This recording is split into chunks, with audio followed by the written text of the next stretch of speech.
wonder she's got talented kids. Yep. Well, my parents were very talented too, but I didn't get any of them. I can't carry a flat note in a suitcase.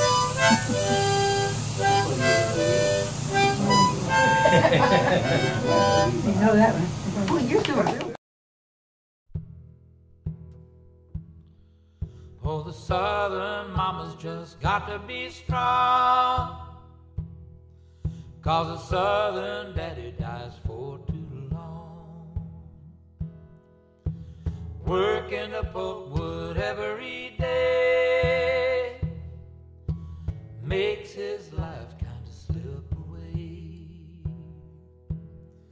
Mama keeps to herself all the tears she's cried. She knows Daddy loved her till the day he died. So she tried to raise the kids as best she can, happy she was married to a damn good man. All the way from the banks of the Wisconsin to a sharecropper shack up in Tennessee. See the lady with the sad eyes trying to find food and clothes for the family. Southern mama just got to be strong, 'cause the southern daddy dies for too long. Southern mama just got to be strong, 'cause the southern daddy dies for too long.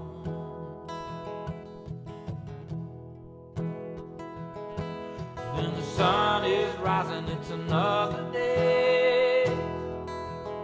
She got work to do, she got bills to pay. Late in the evening she can rest a spell and laugh at the jokes that the children tell. Yeah, the South got beauty and the South got soul, but it ain't got silver and it ain't got gold. All the way from the banks of the Wisconsin to a sharecropper shack up in Tennessee. See the lady with the sad eyes trying to find food and clothes for the family. Southern mama just got to be strong, 'cause the southern daddy dies for too long. Southern mama just got to be strong, 'cause the southern daddy dies for too long. Southern mama just got to be strong.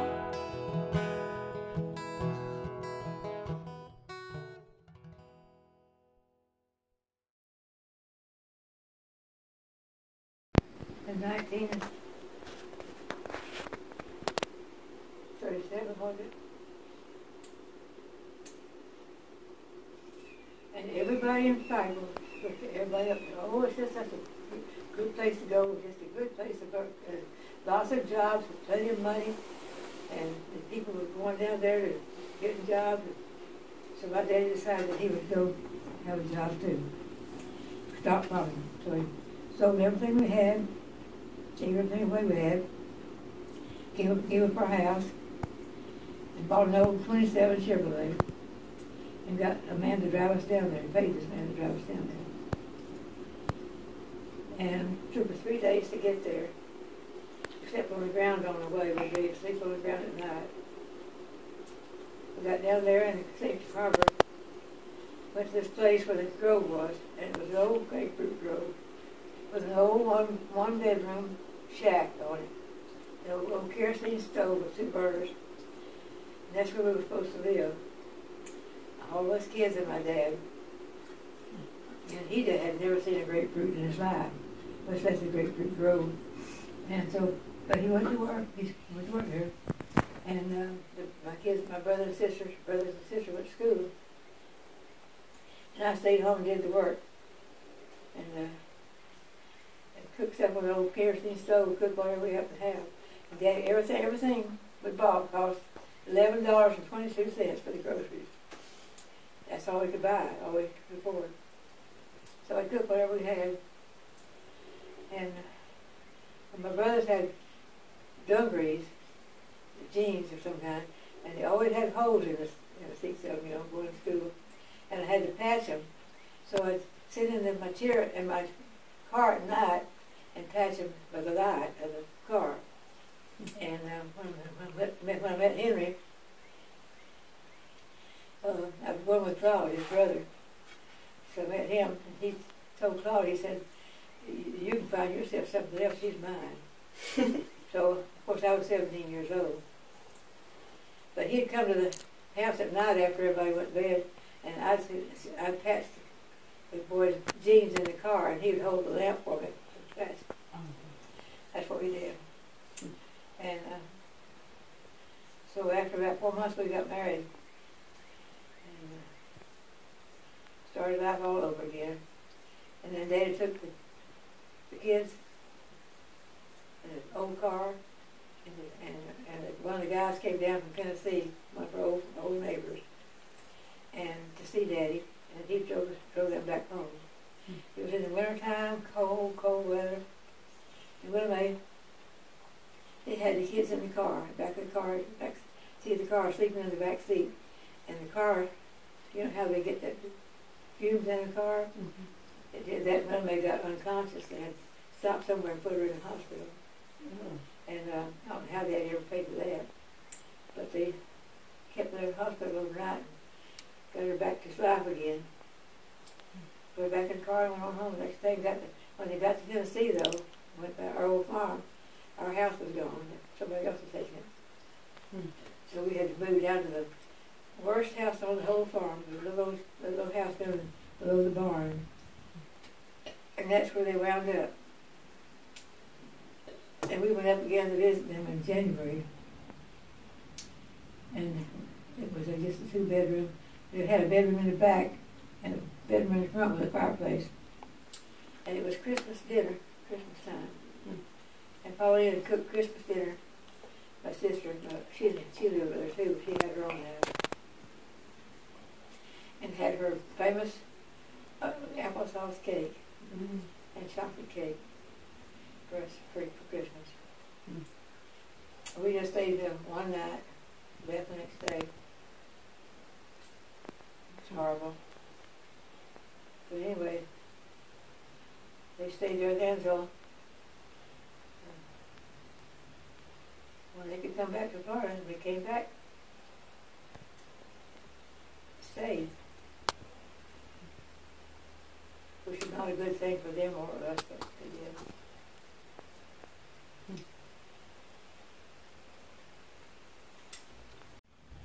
I never forget how my little brothers looked whenever I saw them. Yeah, but they were all full of good cheer and everything. Nobody ever cried or had any problem with anything. Well, about how old were they At that time? Yeah. Probably about 7 or something like that.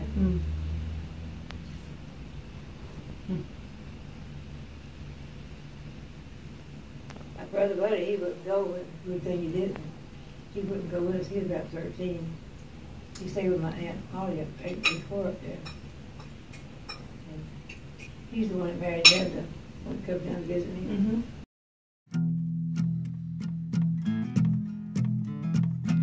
I chopped wood, I carried water, I burned the wood just to boil the water.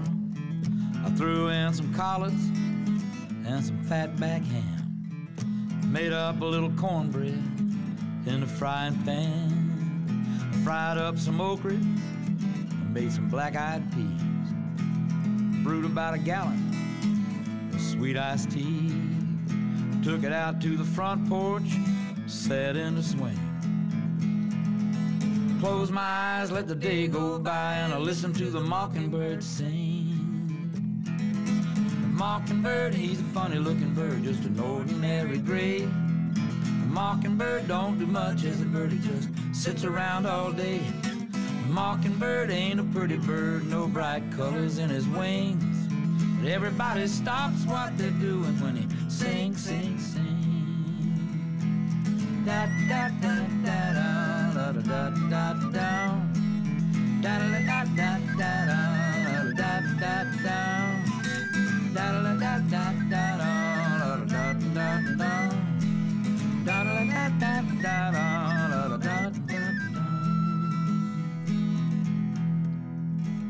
Yellow sand and bright red clay, they come together in a beautiful way, with the longleaf pines and that flat, flat land. It looks like heaven from where I stand. It's where I was born and where I was raised. Well, I know the people and I know their ways, from Pensacola to the Florida Keys. Close your eyes, let the day go by, and you listen to the mockingbird sing. Mockingbird, he's a funny looking bird, just an ordinary gray. Mockingbird don't do much as a bird, he just sits around all day. Mockingbird ain't a pretty bird, no bright colors in his wings. Everybody stops what they're doing when he sings, sings, sings. Da da da da da da da da da da da da da da da da. Da da da da da da da da da. Da da da da da da da da da. Da da da da da da da da da. Da da da da da da da da da. Da da da da da da da da da.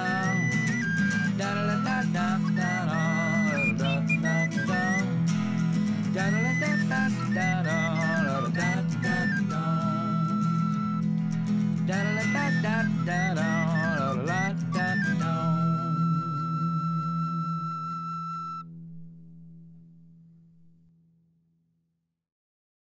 Make blackberry jelly and blackberry jam.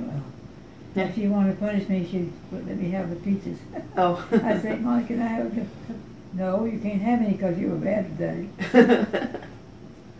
Pauline was always so good and I was always so bad. And when it came time to wash dishes in the evenings, I'd go to the bathroom with the toilet, which was about I don't know, far from here to, well, far from here to the corner out here, way over there. The toilet was from the house. And I'd go out there and get in the toilet and stay there. Oh. So I wouldn't have to wash the dishes. And then Molly would get mad at me and she wouldn't let me have any strawberry preserves. Oh gosh. She said, no, you can't have any now because you're a bad girl. And Pauline was always so good and I was always so bad. Oh. Oh gosh. Yeah, I was a bad girl. Well, you didn't do a lot of bad No, things. it wasn't bad. It was just that I was the one always having problems. I was also the one that always did all the hard work, all the outside work, took care of the boys, worked for my dad in the garden, worked in the cornfields, did everything. My sisters stayed in the house because they were too puny to work outside. So I was 7 years old, and it just had my dad, so it was just us and my daddy. And Pauline was the oldest, and she was 2 years older than me, or not quite 2 years older than me. So she was the oldest one. And Willamette was that was Judy's mother, was a little puny thing because she almost died 2 times with pneumonia. And she was so puny, and so she was always afraid she couldn't do much of anything. And Buddy, he was my brother. That was the father of when it comes down here, Linda. Yeah. And he was her father. He later was her father. But he was mean. He and I fought all the time. He was about 3 years younger than me, but he was also a very strong boy. And we had all those little youngins to tend to. And the first year after my mother died, Pauline and I didn't go to school. We stayed home with the twins because they were only a little over a year older when she died. And the next year, teachers told us we could bring them to school with us and keep them in our room. So Pauline would take one boy, one of the twins, and I'd take the other twin. And we had them in our classroom and in our desk. We had this long desk like this, and they'd sit there at the desk all day long. And they were just always so good. When they were 4 years old, and they put them in school. We had a hard life, but it was, you know, I can even think of it with good things, a lot of good things. Yeah.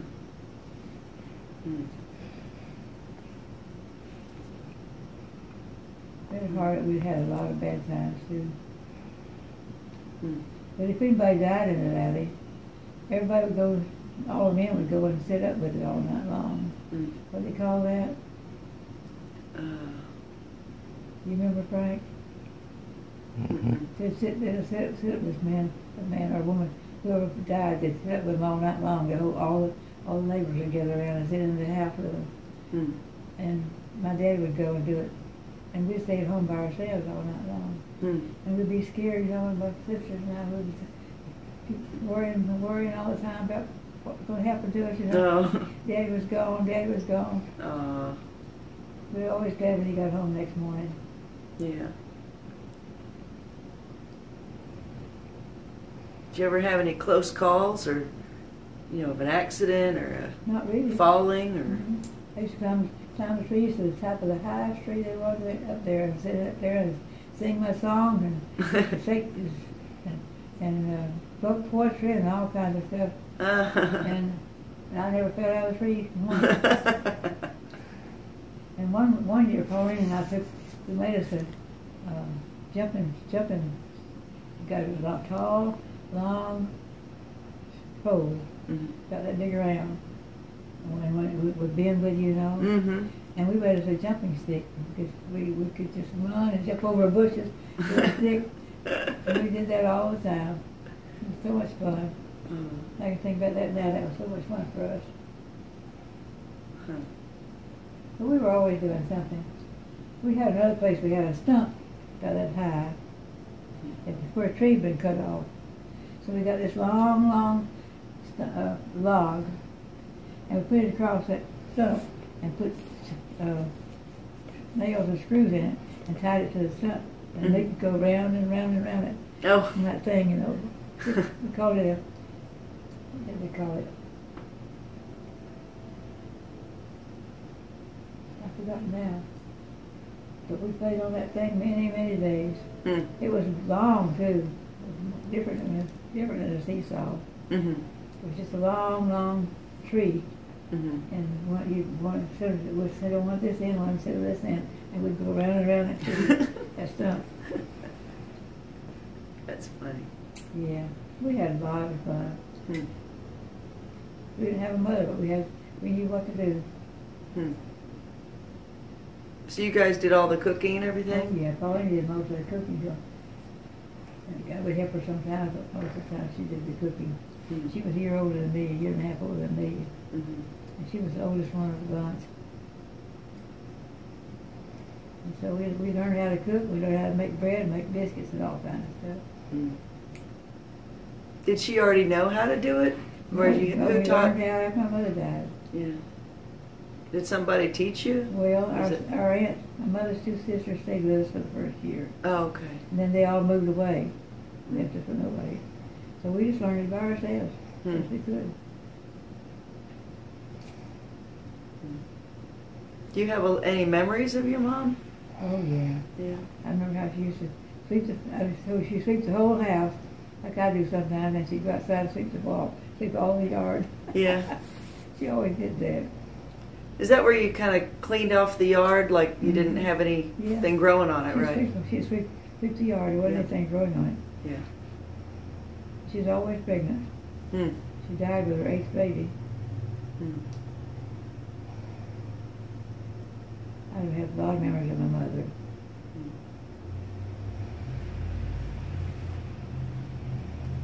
She was a very good person. She'd been raised by my grandpa. She had 5 sisters, and she and her 5 sisters did all the field work. Worked in the fields. I think my grandpa didn't do anything.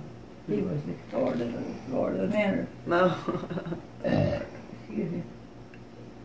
So they did all the work. He was a sorry cuss. That said Andrew Solomon's on it, Frank. Andrew Solomon. Andy Solomon. Hmm. Hmm.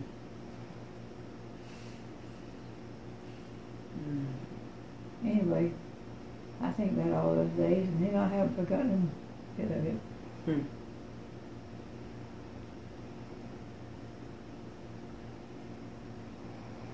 I wouldn't want to go back and do it again.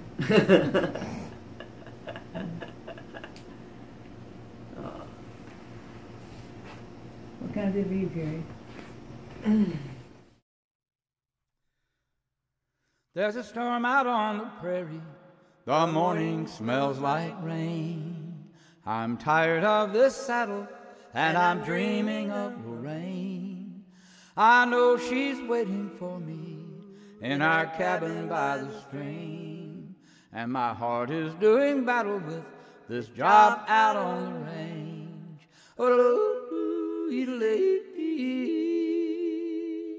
All the winter snow is melting down, the pinyons are ablaze. The streams will soon be swollen where the white-faced cattle graze.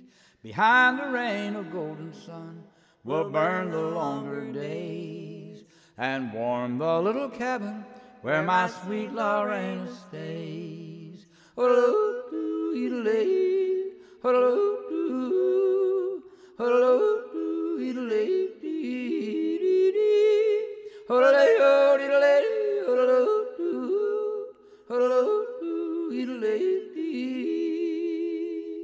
Now the boss man owns the cattle and nearly all the gear.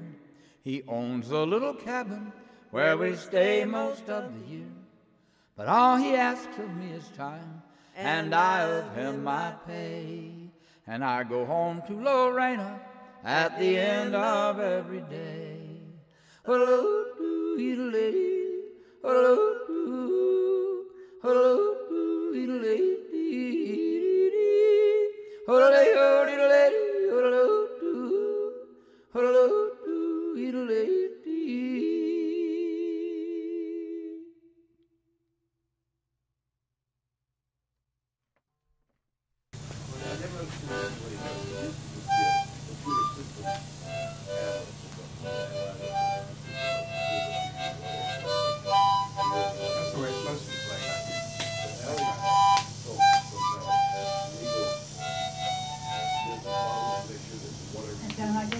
Yeah, that sounded like it.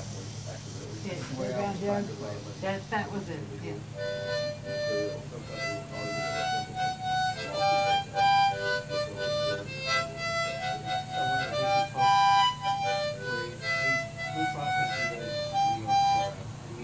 Great.